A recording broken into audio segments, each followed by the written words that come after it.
joined thousands who took part in the protest on Father's Day on Sunday, calling on police to stop the practice known as stop and frisk. Last year, New York police officers stopped and interrogated residents nearly 700,000 times. Just 1 in 10 were arrested or ticketed. According to the New York Civil Liberties Union, about 87% of those stopped were black or Latino. According to the Wall Street Journal, the number of stops of black men between the ages of 14 and 24 exceeded the total city population of black men in that age range. Sunday's protest was a silent march organized by the NAACP. It stretched down more than 20 blocks of Fifth Avenue, from Harlem to Mayor Michael Bloomberg's mansion. After the march, I spoke to some of the young people involved. What's your name? My name's Carmen Perez. And have you ever been stopped? Oh, I've been stopped and frisked plenty of times. What do you mean plenty? Well, I think it was a cultural norm. In my community, I come from California, a place called Oxnard, and they have gang enjustments there. And so for us, you know, when you play basketball, you play sports, you use a certain color, and so you also meet the profile. And it became the norm for me until I went away to college and I learned that that was injustice. And I learned to articulate, you know, being taken out of my environment and learning that what was happening to us wasn't something that should be happening. I think here in New York City, it's the same thing. We, especially with young people, we don't want it to become normal, right? It becomes normal activity. It's kind of like, you know, young people are saying, well, I don't want to be a stop and frisk virgin. Yeah. You know, because it's cool. It's cool. How old were you the first time you were stopped and frisked? I was 11 years old. And what happened then? You were 11 years old? I was 11 years old. My brother was taking me home after a basketball game with my friends, and he actually met the profile. They pulled us over. They had us at gunpoint. They put us on the floor, and they hogtied him. And after being humiliated, I think... And that wasn't, you know, that wasn't the first, nor was it the last. I think a lot of times after that, you learn to kind of assume the position. So explain what exactly they do to you from when you were 11 years old, and who is the they? The police. And initially, you know, you have male police officers that pull you over, and they have to bring in women police officers to frisk you. You assume the position, you spread your legs. You spread your legs, you put your arms behind your back, you get, you know, felt up, and then, you know, sometimes depending on the situation, you get put on the floor for a couple of minutes, or you have to sit down. It's a huge, it's one of the ugliest feelings ever. You know, you're humiliated. It's demeaning. When was the last time you were stopped? Before college?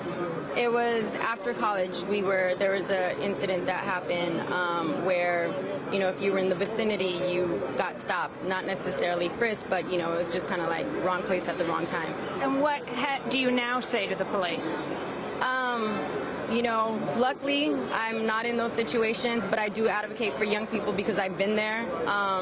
And, you know, I think we need to have a conversation with police officers as community members, as activists, as young people. We need to create a space for that dialogue so that they can know what they're doing to us. And although they have to enforce this policy, it's not right. It's not right what we do to young people. Specifically, you know, Ramarley Graham, who was killed, you know, and didn't have anything on him. I think what you've seen with these policies, especially in Brownsville, you have, 93 out of 100 young people that are stopped and frisked. Can you tell me your name? Hello, hi. My name is Antonio Melendez. I'm one of the Purple and Gold's future of the movement, of the labor movement. I've been stopped plenty of times. From where? Where do you live? I was living in Morris Park and White Plains in the Bronx. Yes, ma'am. You live somewhat near where Ramarley Graham lived?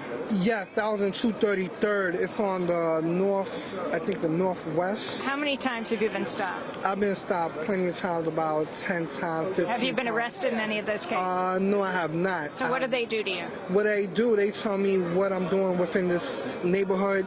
They stop me and they frisk me. They tell me to take out everything out of my pockets. The fear of their control over me, of a United States that we can walk free. And every time I'm walking, I'm scared. I'm scared what can happen if I question why are you stopping me. They do get offended. They do get harsh sometimes. They say you're in a neighborhood that you shouldn't be. And I thought we were free. And I was 11 my first time that they stopped me, and so forth. And it's humiliating as well. I had tears the first time and wondering, why did you stop me for no apparent reason? Melendez and Carmen Perez stopped and frisked many times. I also talked to longtime civil rights activist and comedian Dick Gregory. I asked him if he was ever stopped and frisked. Many times. Many times? It was my fault. It was dealing in the civil rights movement. That's altogether a different type of stop, because they have to be on their best behavior then, because there's too many cameras around. What do you think of all these young people who are describing, like the young woman next to you who said, or the young man on the other side of you who said their first stop was when they were 11 years old? Yeah, it's happened all the time. It just there was never no spotlight on it. And that's what's so beautiful about this here. But let me tell you something that's interesting. Out of the thousands of black cops in America, you never turned on TV or picked up a newspaper and see where white families complaining that some black cop shot their child or mother or father in the head 40 times. Now you ask the question, are black cops more spiritual than white cops? Are black cops better trained? No. Black cops know that white folks ain't gonna tolerate it. That's why you don't see that. And when we get to the point that we say we're not going to tolerate it, now what would have to happen for black folks to stop tolerating it? Let cops beat up black folks' car. It ain't no accident. You had never heard a black person say, that white rich guy shot my car. It's something inside of me that wouldn't tolerate it. I tolerate you, my mother, my children, my family, but don't mess with my car. And you see that. And and this will help that change. This will help that to come out before there's an incident and send a message. Or if we was together enough, if we had one Christmas boycott against police brutality, then the white folks that's not involved in it, the turkey growers, Disneyland, all you major folks, they would come out and stop it. And when they nod their head, it stops. And this march here just don't affect New York. You got police departments all over America now that send people here to watch this. And the other thing, that's the solemn thing, they lose billions of dollars every year selling police brutality cases. And eventually the taxpayers they're not going to tolerate it. They're going to say, wait a minute, stop. And this is what happened when you realize, all my life when I've seen a siren, nobody ever told me I pray for them, that where they're going, the purple they're going to, the fountain. It's funny praying for a cop if you don't know, but maybe when you think about, as a little boy for Christmas, I never wanted a police car, and I didn't know nothing about cop brutality. I always wanted a fire truck. And I hope it'll come the day that children will want a fire truck and a police car, and then we know it's over. Dick Gregory, what gives you hope? I don't believe in hope. We got in outer space, it wasn't hope. We made rockets, it wasn't hope. You bring in the hardcore scientists and shine a light on it and say, we have to do this. If I had a brain tumor, I don't hope it's going to get out. I'm going to ask you who's the best brain surgeon here, and I'll go to him. And that's what's going to happen. You set the mindset of young folks that said, what you're doing here goes out there and say to young, this don't have to happen. That is not all right. I come up in a black community when a cop beat up you and your brother, they say, well, thank God they didn't kill you. That's no more. That's no more. Longtime civil rights activist and comedian Dick Gregory. Along the march, I spoke to a Marine veteran and lawyer named John Covington. Well, I've been stopped several times up in the Bronx. You're a Vietnam vet? Yes, I am. You come back from Vietnam, and how many times have you been stopped? Over a dozen times. Have you ever been arrested? Not for that, no. Not for the stops and frisks. So they stop you. Yes. But then once they found out I'm an attorney and a minister, they just sort of, oh, I'm sorry, we made a mistake. So you've been stopped and frisked a dozen times. You're a lawyer, a veteran, and a minister. Right. So the lawyer, does that weigh in? I think so. Yeah, I think they don't, well, we better not mess with him because he knows the law, you know, and I, you know, I guess that's what they decided to do. Why do you think this is happening in this city? And why you? I'm black. That's simply what it is. People don't want to say the truth, but it's racism. It is racism. And the excuse that the mayor gives is that, well, the crime rate is so high in the minority neighborhood, black and Hispanic neighborhood. That's why. That's why he put more emphasis on that. But I think that's a farce. That's crazy. You need to get the statistics right. If you have 750,000 stops a year, there's something wrong with that. 87.5% is a minority? That doesn't make any sense to me. Right now, I mean, the march started up at 110th. We're walking through the wealthiest neighborhood of Manhattan. Right now, we're coming up to Mayor Bloomberg's house. We're on the Upper East Side. Right. That's right. And I was aware of that. And I said, can't say anything when I get there because it's a silent march. But I got a lot on my mind. I think when I get home, I'm going to send an email. Send a couple of emails out. To who? To the mayor's office. You were a Marine? Yes. 3rd Marine Division. Why do the police say they're stopping you when they stop you over and over and over again? The first excuse come out of their mouth is there was a crime in the area and we're looking for someone. That's the first thing comes out of their mouth. Or the second thing is we were looking for somebody you fit the profile, the description of the person. Garbage. It's all garbage. You work at the United Nations? I did when I'm retired now. I'm an old man now. How old are you? Well, we keep that quiet. Most stops and frisks are of young African-American Latino men under 30. You've been stopped and frisked over 30? Yes. Yes. And no other men my age that have been stopped, and older have been stopped. And what is the feeling when they're frisking you? Invasion. What? Invasion. They're invading me as if I was invading the beach of Normandy or something.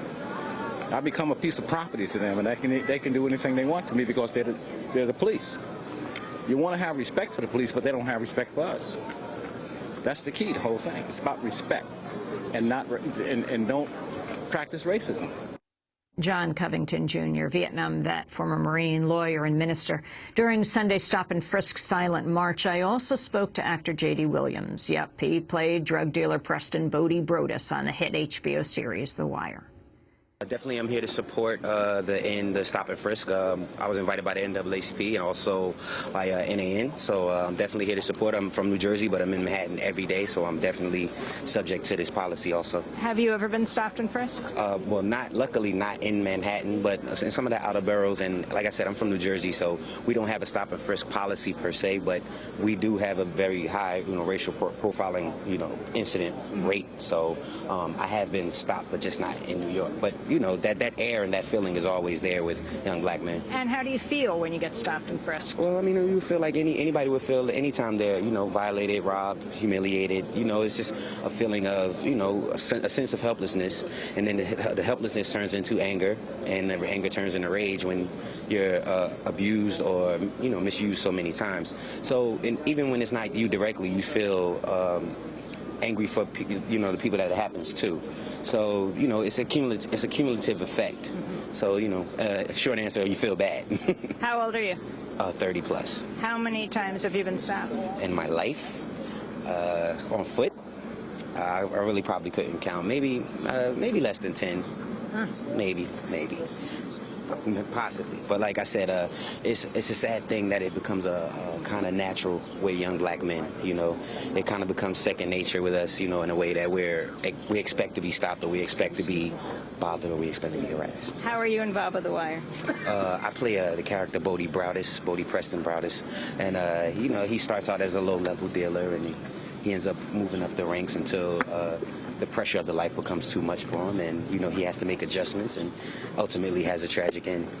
And President Obama wrote to you guys that he liked the show, or you just heard he did? Well, actually, yeah, it was kind of a word-of-mouth message that came to the cast.